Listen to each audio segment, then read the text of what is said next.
ಬೆಂಗಳೂರಿನ ಚಿನ್ನಸ್ವಾಮಿ ಕ್ರೀಡಾಂಗಣದಲ್ಲಿ ನಡೆದಿದ್ದ ಪಂದ್ಯದ ದಿನವೇ ಭಾರಿ ಭದ್ರತಾ ಲೋಪ ಉಂಟಾಗಿದ್ದು ಆತಂಕ ಮೂಡಿಸಿದೆ.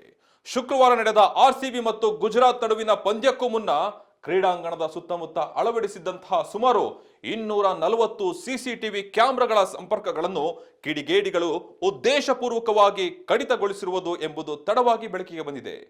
ಯಾರು, ಏನು, ಹೇಗೆ ಅನ್ನೋದನ್ನ ನೋಡ್ತಾ ಹೋಗೋಣ.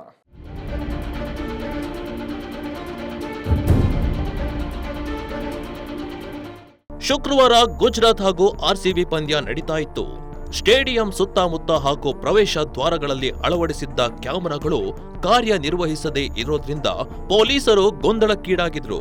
ಐಪಿಎಲ್ ಪಂದ್ಯದ ದಿನ ಒಮ್ಮೆಲೆ 240 ಸಿಸಿಟಿವಿ ಕ್ಯಾಮೆರಾಗಳು ಆಫ್ ಆಗಿದ್ದು, ಇದರ ಹಿಂದೆ ಯಾರ ಕೈವಾಡವಿದೆ ಎಂದು ತನಿಖೆ ನಡೆಸಿದಾಗ ಕೇಳಿ ಬಂದಿದ್ದು 2 ಹೆಸರುಗಳು.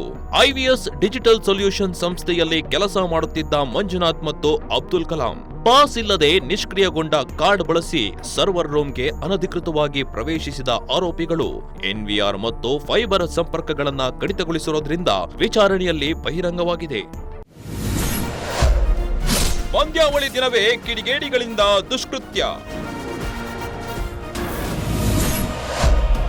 ಆರ್ಸಿಬಿ ವರ್ಸಸ್ ಜಿಟಿ ಐಪಿಎಲ್ ಪಂದ್ಯದ ವೇಳೆ ಈ ಘಟನೆ. ಇನ್ನು ಪಂದ್ಯದ ದಿನ ಬೆಳಗ್ಗೆ ಸಿಸಿಟಿವಿಗಳು ಆಫ್ ಆಗಿರೋದ್ರಿಂದ ಭದ್ರತಾ ವ್ಯವಸ್ಥೆ ಅಲ್ಲೋಲ ಕಲ್ಲೋಲವಾಗಿತ್ತು.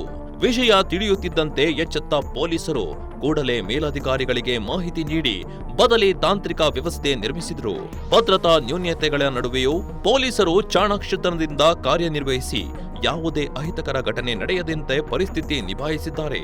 ಘಟನೆ ಸಂಬಂಧ ಕಬ್ಬನ್ ಪಾರ್ಕ್ ಠಾಣೆಯಲ್ಲಿ ಪ್ರಕರಣ ದಾಖಲಾಗಿದ್ದು ತನಿಖೆ ಮುಂದುವರಿದಿದೆ. ತಡವಾಗಿ ಬೆಳಕಿಗೆ ಬಂದ ಆರೋಪಿಗಳ ದುಷ್ಕೃತ್ಯ.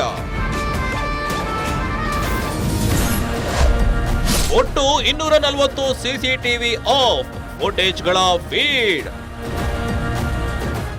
ಆರ್ಸಿಬಿ ಮತ್ತು ಜಿಟಿ ನಡುವಿನ ಐಪಿಎಲ್ ಪಂದ್ಯದ ವೇಳೆ ಟಿಕೆಟ್ ಅನ್ನ ಕಾಳಸಂತೆಯಲ್ಲಿ ಮಾರಾಟ ಮಾಡುತ್ತಿದ್ದ ದಂಧೆಯನ್ನ ಪೊಲೀಸರು ಭೇದಿಸಿದ್ದಾರೆ. ಈ ಸಂಬಂಧ ಕಬ್ಬನ್ ಪಾರ್ಕ್ ಪೊಲೀಸ್ ಠಾಣೆಯಲ್ಲಿ ಒಟ್ಟು 7 ಎಫ್ಐಆರ್ ದಾಖಲಾಗಿದ್ದು 10 ಮಂದಿ ಆರೋಪಿಗಳನ್ನ ಬಂಧಿಸಲಾಗಿದೆ. ಬಂಧಿತರಿಂದ ಪೀತಿ ಸ್ಟ್ಯಾಂಡ್ನ 6 ಮತ್ತು ರೋಜರ್ ಬಿನ್ನಿ ಸ್ಟ್ಯಾಂಡ್ನ 6 ಟಿಕೆಟ್ ಸೇರಿದಂತೆ ಒಟ್ಟು 19 ಟಿಕೆಟ್ಗಳನ್ನ ವಶಪಡಿಸಿಕೊಳ್ಳಲಾಗಿದೆ. ವಿಷಯವೇನೆಂದ್ರೆ, ಕೆಎಸ್ಸಿಎ ಸದಸ್ಯರಿಗೆ ನೀಡಲಾಗಿದ್ದ ಕಾಂಪ್ಲಿಮೆಂಟರಿ ಟಿಕೆಟ್ಗಳೇ ಅತಿ ಹೆಚ್ಚು ಬ್ಲಾಕ್ನಲ್ಲಿ ಮಾರಾಟವಾಗಿದೆ. ಈ ಟಿಕೆಟ್ಗಳ ಮೇಲೆ ಬೆಲೆ ನಮೂದಿಸಿರುವುದಿಲ್ಲ ಅಥವಾ 0 ಎಂದು ಬರೆದಿರುತ್ತದೆ. ಇದರ ಮೌಲ್ಯದ ಅರಿವಿಲ್ಲದ ಆರೋಪಿಗಳು 30 ರಿಂದ 40 ಸಾವಿರ ರೂಪಾಯಿ ಬೆಲೆ ಬಾಳುವ ಪಿ3 ಸ್ಟ್ಯಾಂಡ್ ಟಿಕೆಟ್ಗಳನ್ನ ಕೇವಲ 8 ರಿಂದ 10 ಸಾವಿರಕ್ಕೆ ಮಾರಾಟ ಮಾಡ್ತಿದ್ರು. 2-3 ಪಟ್ಟು ಹೆಚ್ಚು ಬೆಲೆಗೆ ಮಾರುತ್ತಿದ್ದು ಎಂದು ತಿಳಿದು ಬಂದಿದೆ.